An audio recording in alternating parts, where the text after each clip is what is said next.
BBC নিউজের অনুসন্ধানে জানা গেছে, লন্ডনের 3টি কাউন্সিল এলাকা নিউহাম, টাওয়ার হ্যামলেটস ও সাদারকে হাজার হাজার লাইসেন্সবিহীন হাউস ইন মাল্টিপল অকুপেশন বা HMO রয়েছে।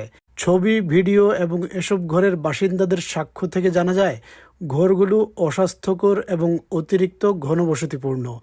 বাসিন্দাদের বিছানার চাদরহীন বাঙ্ক বেডে ঘুমানো, ঘরের দেয়ালে কালো মোল্ড জমে থাকা, ঘরে ইঁদুর খেলা করা, মধ্যরাতে ভ্যানে করে মালামাল সরানো এবং অ্যান্টি সোশ্যাল বিহেভিয়ার এসব ঘরকে কেন্দ্র করে নিত্য নৈমিত্তিক দৃশ্যে পরিণত হয়েছে।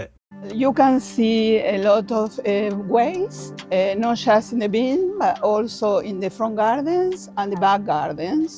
A lot of debris. I found a lot of disturbance with noise, with antisocial behavior, with fly tipping. পূর্ব লন্ডনের নিউহাম কাউন্সিল এলাকার বাসিন্দা স্থপতি মারিয়া লক্ষ্য করেছেন, তার আশেপাশের অনেক বাড়িতে 10 থেকে 15 জন পর্যন্ত মানুষ বসবাস করছে, যা আইনত নিষিদ্ধ। তিনি সন্দেহ করেন এসব বাড়ি বেআইনিভাবে ভাড়া দেওয়া হচ্ছে। I saw groups coming in and out, 10, 15, or probably more. It's very difficult because the faces change all the time. Newham council জানিয়েছে, জনগণের কাছ থেকে পাওয়া সকল অভিযোগ তারা খতিয়ে দেখেন। Newham Council said it follows up on all allegations made by the public. It's taking a hardline approach to enforcement and has launched more than 2,000 licensing investigations in the last 2 years. HMO হলো house in multiple occupation, অর্থাৎ একটি ঘরে 2 বা ততোধিক পরিবারের 3 বা 3-এর বেশি বাসিন্দা বসবাস করলে সেই ঘরকে হাউস ইন মাল্টিপল অকুপেশন বা HMO হিসেবে সংজ্ঞায়িত করা হয়। এভাবে বসবাসের জন্য স্থানীয় কাউন্সিলের লাইসেন্স নিতে হয় এবং ঘরটিকে HMO হিসেবে নিবন্ধন করতে হয়, যাতে স্থানীয় কাউন্সিল গ্যাস, বিদ্যুৎ এবং অগ্নি নিরাপত্তার নিয়ম মানা হচ্ছে কিনা তা নিশ্চিত করতে পারে।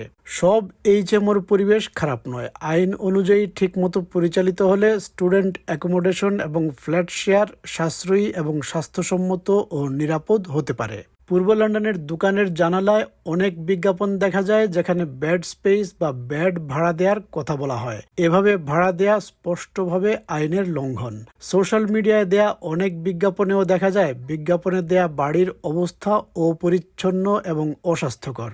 বিবিসির রিপোর্টার গোপাল কিছু বিজ্ঞাপন দেখে ভাড়া নিতে আগ্রহ প্রকাশ করে প্রপার্টি দেখতে গিয়ে লুকানো ক্যামেরায় ভিডিও ধারণ করেন।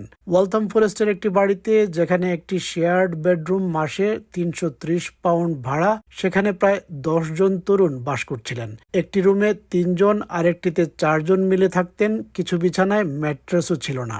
Yeah, where's the bed? What sharing are you looking for?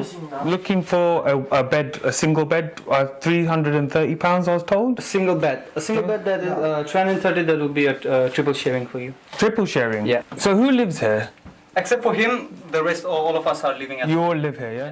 এক বাসিন্দা জানান তারা সাবলেট করছেন এবং HMO লাইসেন্স নেই।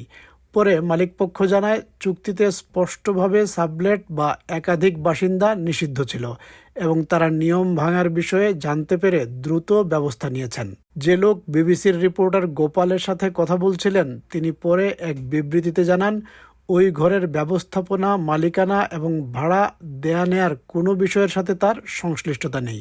অবৈধভাবে চলমান HMO বাড়িগুলো সরকারের নজরদারিতে না থাকার কারণে এর প্রকৃত সংখ্যা অজ্ঞাত।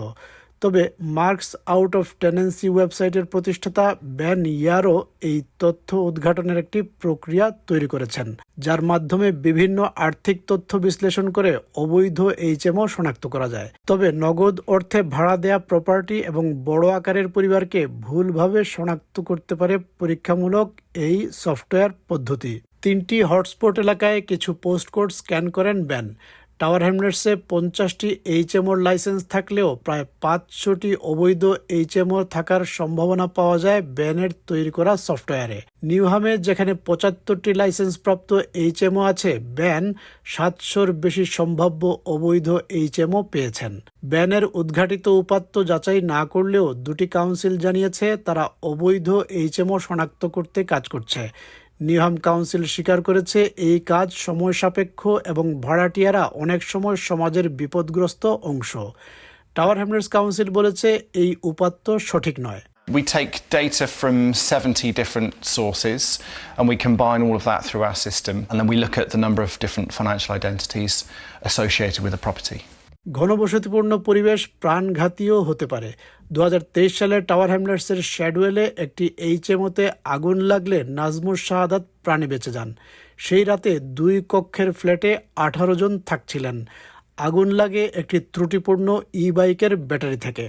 Sometimes it got so crowded, like people would have to sleep in the kitchen. I saw sprinkles of fire coming out,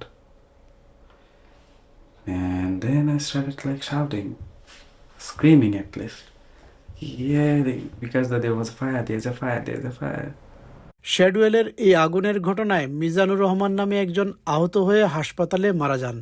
কয়েকদিন আগেই তিনি সেই ফ্ল্যাটে উঠেছিলেন। 41 বছর বয়স্ক মিজানুর রহমান বাংলাদেশে স্ত্রী ও অল্প বয়সের 2 সন্তান রেখে এসেছিলেন। ওই বাড়ির মালিক দম্পতি আমিনুর রহমান ও সফিনা বেগমকে 90,000 পাউন্ড জরিমানা করেন আদালত।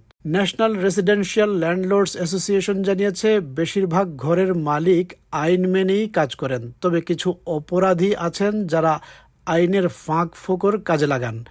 সরকার বলেছে, রেন্টার্স রাইটস বিল আইনে ভাড়াটিয়াদের ক্ষমতায়ন করা হবে, কিন্তু ততদিন পর্যন্ত হাজার হাজার মানুষ বিপজ্জনক এবং অনিরাপদ বাড়িতে বসবাস করতে বাধ্য হবেন।